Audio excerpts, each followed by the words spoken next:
पुढे। संत सावता महाराज पुण्यतिथी निमित्त खारोसा येथे अखंड हरिनाम सप्ताह व ज्ञानेश्वरी पारायण सोहळा उत्साहात। खारोसा, तालुका औसा, जिल्हा लातूर।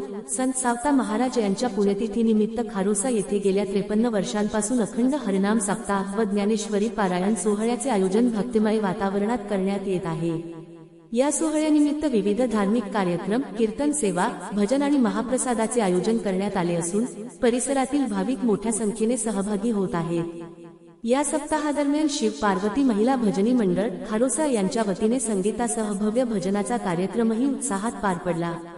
महिला भजनी मंडळाच्या सुमधुर भजनाने उपस्थित भाविक मंत्रमुग्ध झाले। टाळ मृदंगाच्या गजरात आणि विठ्ठल नामाच्या जयघोषात संपूर्ण परिसर भक्तिमय झाला। सप्ताहातील कीर्तन सेवेला बुधवार दिनांक 5 ऑगस्ट 2026 पासून सुरुवात झाली आहे। यामध्ये विविध नामवंत हरिभाग पारायण महाराजांची कीर्तन सेवा आयोजित करण्यात आली आहे। बुधवार दिनांक 5 ऑगस्ट रोजी हरिभाग पारायण सद्गुरू गहिनीनाथ महाराज यांचे कीर्तन झाले। गुरुवार दिनांक 6 ऑगस्ट रोजी हरिभाग पारायण खंड महाराज यांची कीर्तन सेवा होणार आहे। शुक्रवार दिनांक 7 ऑगस्ट रोजी हरिभाग पारायण पांडुरंग महाराज कोकाटे यांचे कीर्तन होणार आहे। शनिवार दिनांक 8 ऑगस्ट रोजी हरिभाग पारायण भगवान महाराज यांची कीर्तन सेवा होणार आहे।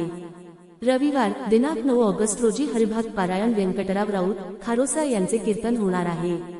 सोमवार दिनांक ऑगस्ट 10 रोजी हरिभाग पारायण राजेश पाटील महाराज गुंजरगेकर यांचे कीर्तन होणार आहे। त्यानंतर मंगळवार दिनांक 11 ऑगस्ट 2026 रोजी सकाळी 6 वाजता गुलालाचा कार्यक्रम होणार असून त्यानंतर काला कीर्तनाचा धार्मिक सोहळा आयोजित करण्यात आला आहे।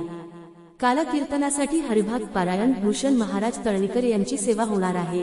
काला कीर्तनानंतर भाविकांसाठी महाप्रसादाचे आयोजन करण्यात आले आहे। संत सावता महाराज यांच्या पुण्यतिथीनिमित्त आयोजित या 53व्या अखंड हरिनाम सप्ताहामुळे खारोसा गावासह परिसरात भक्तिमय वातावरण निर्माण झाले आहे। या धार्मिक सोहळ्याचा भाविकांनी मोठ्या संख्येने लाभ घ्यावा असे आवाहन आयोजकांच्या वतीने करण्यात आले आहे।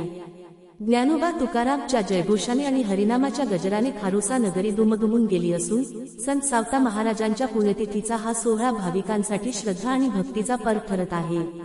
जनहितार्थ न्यूज एक पाऊल पुढे। मुख्य संपादक धनंजय गोफणे।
आपल्या परिसरातील बातम्या पाहण्यासाठी चॅनलला सबस्क्राइब करा, व्हिडिओला लाईक करा आणि बेल आयकॉन दाबायला विसरू नका।